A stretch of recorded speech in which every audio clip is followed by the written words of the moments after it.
When it comes to investing in solar, there are two different ways of going about this here in Indiana.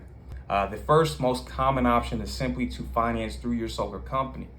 Reason B are the rates are much more competitive than it would be for you to go elsewhere to a local lender.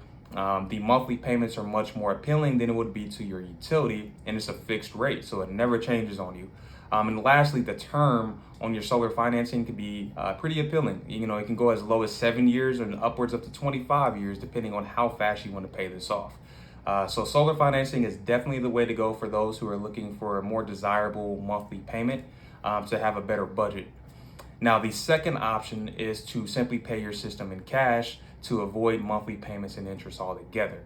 If you are in a position to pay cash, we typically recommend you to go that direction just so you can see a quicker return on your investment.